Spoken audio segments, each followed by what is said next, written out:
What's up, investors? It's the Russian dude. Florida Panthers is playing today the second game of the Stanley Cup Finals. Unfortunately, they lost the first one. Today, more than ever, they need our guys' support. So let's go Florida Panthers. Second game is a must win. But okay, now let's get back to the video. A very weird and unexpected thing happened. The Kremlin has staged an attack on Putin's helicopter during his visit to Kursk region. I mean, so many questions, so little answers, as always. Why would they need to do it? What's the reason behind it? Or could it simply be the first thing they came up with to cover some holes and incompetences in their own defenses? We'll talk about this totally absurd story later in today's video.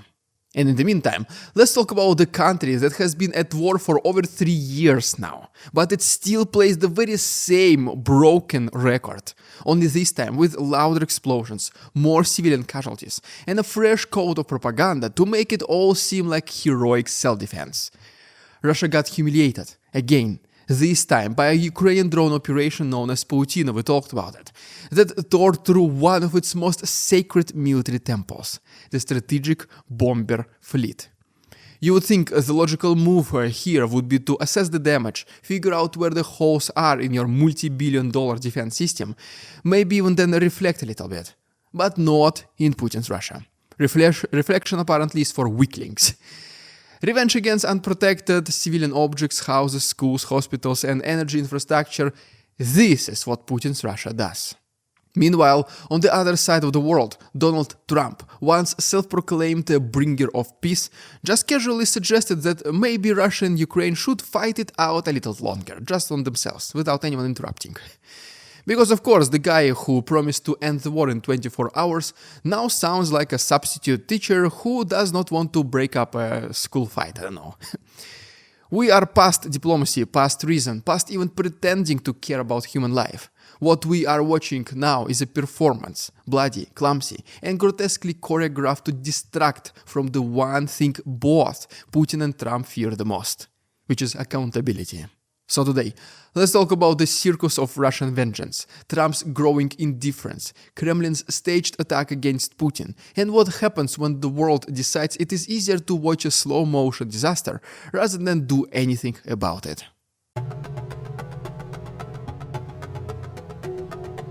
When Ukraine launched Operation Spider Web Pavutyna, striking deep into Russian territory and damaging over 40 strategic bombers, reportedly a third of the entire fleet, the Kremlin's initial reaction was not military, it was emotional.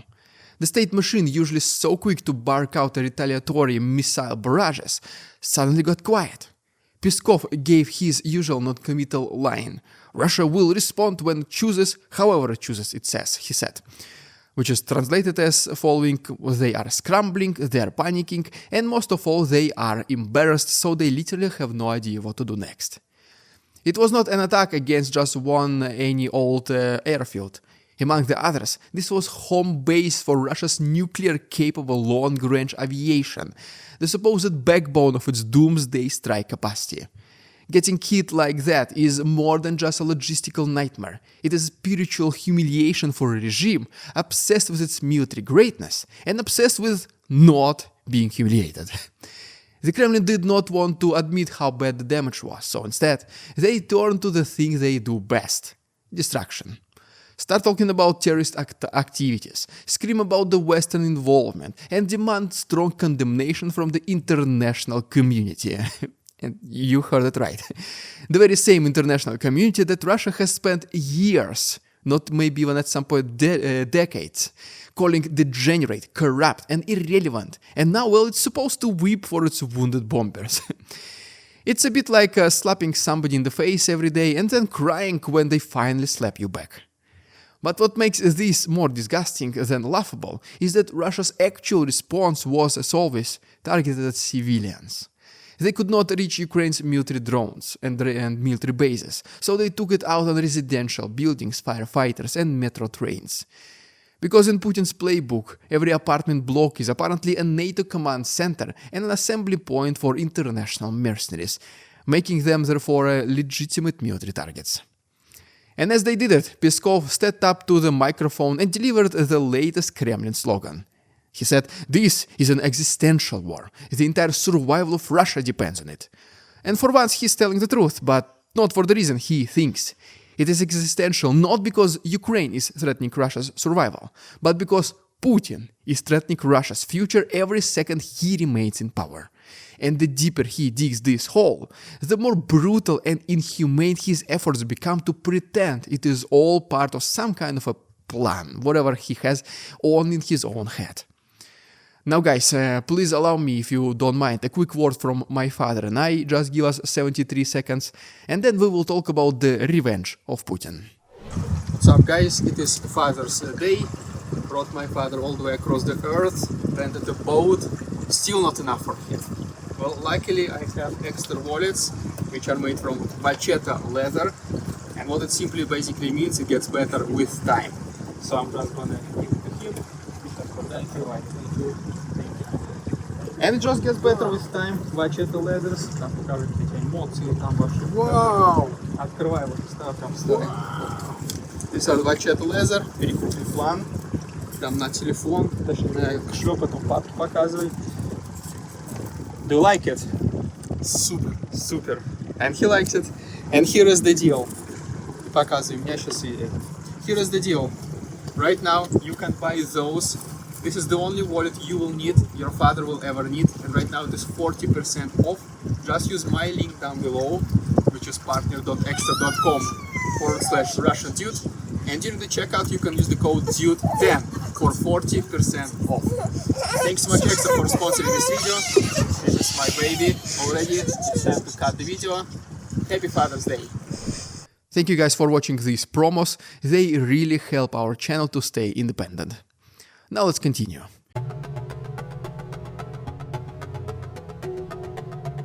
We were about to discuss the revenge of Putin for Ukraine's Pavutyna Operation. Let's first talk numbers. Over 400 drones, more than 40 missiles, launched in one night. This was not a military operation, it was a toddler's tantrum. A message written in fire and shrapnel meant not for Ukraine's generals, but for the West. Look what we still can do, they wanted to say, but instead all they have proven is that they are willing to incinerate anyone and anything to feel strong for mere 5 minutes. The barrage slammed into Kiev and other cities like a hammer. Flames swallowed buildings, emergency workers were killed while trying to save others. Residential neighborhoods became fire traps. Subways stopped running, thousands lost power. And yet, none of it weakened Ukraine's will. All it did was show, once again, what kind of war Putin is fighting. It is not a war of strategy, it is a war of destruction. He does not want victory, he wants submission, he wants fear. And when Putin does not get fear, he cries loud. The Kremlin says Ukraine's attack was terrorism. They say the drones were a Western plot. They even claim that attacking Russian bombers is equivalent to trying to annihilate the entire Russian state. It is like watching someone punch themselves in the face and accuse their neighbor of assault. But the worst part is how they weaponize their own humiliation. Instead of learning from failure, they wrap it in victimhood and serve it to the people as patriotic suffering. Now enter Donald Trump. After a phone call with Putin, he told the world that maybe it is better to let them fight for a while. It is almost his little quote. Well, that is his apparently grand diplomatic insight. Hate each other and they're fighting in a park. And you try and pull them apart, they don't want to be pulled. Sometimes you're better off letting them fight for a while and then pulling them apart. Compare a brutal genocidal invasion to two kids scrapping over a toy truck, while there are literal children in Ukraine sleeping in subway stations just to survive. Then there is also hospitals without electricity, families burying firefighters in the middle of bomb craters. And then apparently Trump thinks this is all just a phase that they just need to work through all by themselves. He says he told Putin not to do it, like, Vladimir, stop it, just don't do it. But what he really did was hand the narrative to the Kremlin on a silver platter. In Russian media, Trump's call was interpreted as approval. See, they said, even the American president understands why we must retaliate. That is the problem with vague condemnations. They are not condemnations at all. They are blank checks. and the recipients of such checks is free to write whatever narrative they want. Now let's briefly talk about a rather random event, the staged attack by the Kremlin against Putin. To say, it's weird, it's literally to say nothing.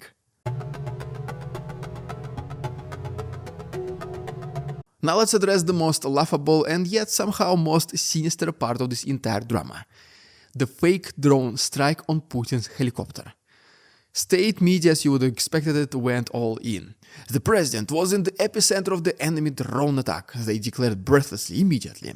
He risked his life, they cried. Except, no, he did not. According to Kremlin insiders, it was all staged, a show, a Potemkin drone strike engineered to make Putin look like he is living the very same war he is forcing on everyone else. But anyone remotely familiar with the president's security knows that this would never happen, not even close. Putin does not even walk through a hallway without a full security sweep and an escape plan, just in case. So you would think they would let drones anywhere near his aerospace? Obviously not a chance. But this was not about risk, it was about pretending. Putin is no longer the macho hunter riding horses shirtless through Siberia. He is the architect of a war that has stalled, a country that's bleeding young men, and a military machine that is rusting from the inside. So, what does he do? He fakes danger. He films a helicopter ride, he has some lucky shoot shaky footage, and gets loyal reporters to write the story. It's all just war cosplay, which honestly should even feel humiliating to the actual Russian soldiers fighting along the front lines. This is literal propaganda 101. When the people start doubting the cause, show them that the leader is sacrificing too. Show them that he is not in hiding, even if it is an illusion. Build a scene, film it, leak it, and watch the headlines spin. They want Russians to believe that Putin is not just barking orders from his billion-dollar dacha, but he is actually walking through fire like a modern Ivan the Terrible. But here is the real punchline. The footage was not even shot by the Kremlin's professional team. It was cobbled together by a bodyguard. The whole thing was so rushed and cheap that even Putin's favorite reporter had to fake his presence at the scene.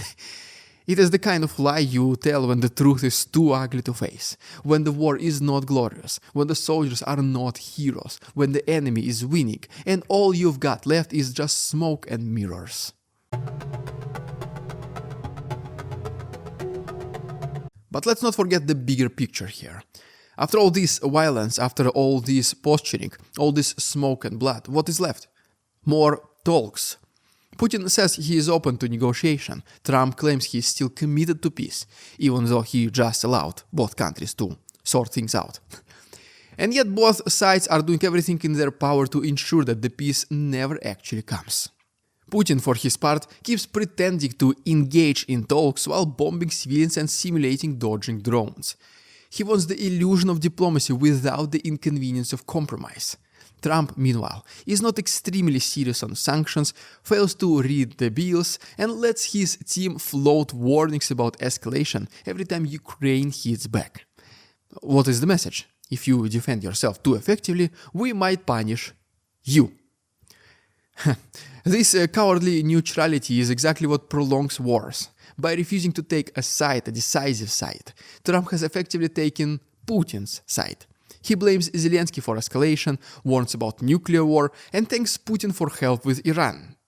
How is this relevant to Ukraine, but okay. You would think the man was running for office in Moscow, about what he says, so yeah. Meanwhile, pro-Kremlin voices waste no time declaring that Trump understands Russia's position. And maybe he does, just not in the way we hoped.